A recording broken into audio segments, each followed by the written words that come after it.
Good morning, children. Let's start today with our first lesson of science, that is the magical seeds. In this lesson, children, we are going to learn about the structure of seed, germination in seeds, seed dispersal, and reproduction in plants. Before starting the lesson, we will do one activity. Children, see in the page number 12, they have given one activity, and the activity is draw seeds for the following fruits and vegetables.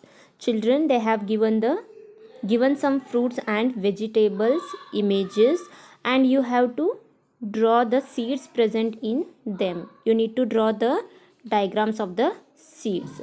Draw the seed shapes of these fruits and vegetables. And after drawing the seeds, observe the seeds. Do all the seeds look the same, children? No, all the seeds do not look alike. All the seeds are different. Some seeds are small, some seeds are big, and some seeds are round in shape, and some look like bean shaped. Yes, children, seeds vary in size, shape, and even in the texture. All the seeds does not look the same. They have different sizes, shapes, and also they differ in their texture. And children, there is one more activity in the same page number 12, and the activity is complete the table. Seeds which you can eat, seeds you should not eat, and seeds you cannot eat. See, children, first question is seeds you can eat. Some seeds we can eat.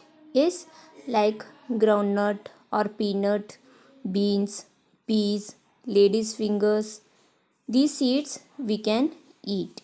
Yes, and some seeds like apricots, plum, and peaches, we should not eat these seeds. We should not eat the seeds of apricot, plum, and peaches, because children, they may contain some compound which act like poison in our body. They are harmful to our body, so we should not eat these seeds.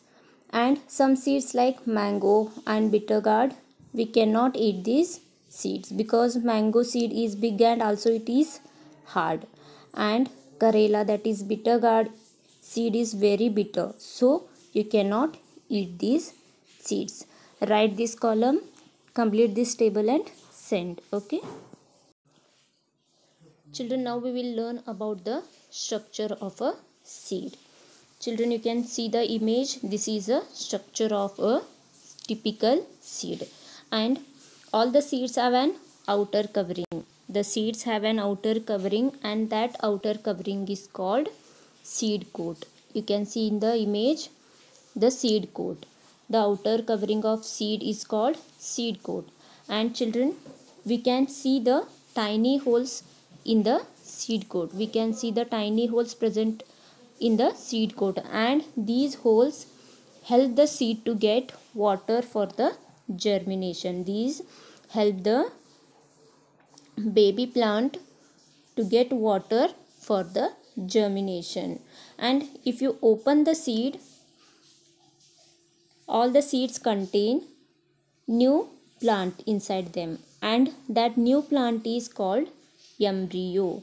The new plant present in the seed is called embryo, and also it is called baby plant. Embryo or baby plant. And inside the seed coat there are cotyledons. If you open the seed, you can see the two cotyledons, and cotyledons are also called as seed leaves. Cotyledons are also called as seed leaves, and cotyledons provide the food for the baby plant or embryo. So the structure of seed contains seed coat. The outer covering is called seed coat. Then the holes, embryo or baby plant, and cotyledons.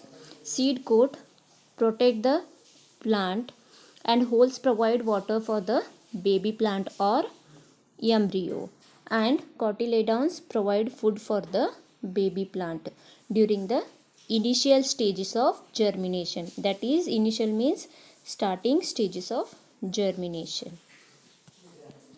And children, now we will learn the journey of seed into plant. Before sowing the seed into the soil, the dry seed is kept in the water, and by this the seed absorbs water and swells out. Before sowing the seed into the soil, what we do? We have to keep the seed into the water, and by this the seed absorbs the water and it swells out. When seed swells, that is increase in size, the seed coat also swells, and then seed coat splits and the small white structure comes out of the seed, and this white small structure is called radicle. And when we sow the seeds, this radicle grows downwards into the roots.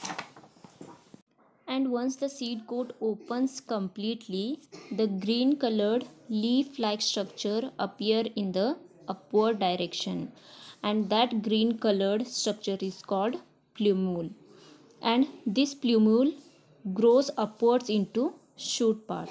The radicle grows into root and plumule grows into shoot part. Water and nutrients are absorbed by the roots, and then as the seed grows into a small plant, the cotyledons will disappear, and the small plant that is grown from seed is called seedling, and this process is called germination. Germination is a process by which seeds begin to grow into seedling. And as the small plant grows into a big leaves start to appear. Thick stem will grow and plants start to produce buds, and as the small plant grows into a big, leaves starts to appear. Thick stem will grow and plants start to produce buds, and buds turns into flowers, and then fruit is produced from those flowers, and again inside the fruits we can see the seeds, and these seeds again sown to produce plants, and this cycle will be continued. And in the germination process, a seed and the plant should get proper amount of water, air, sunlight, warmth, moisture and nutrients. Children, learn the lesson till the page number 14 and complete the activity given. Thank you.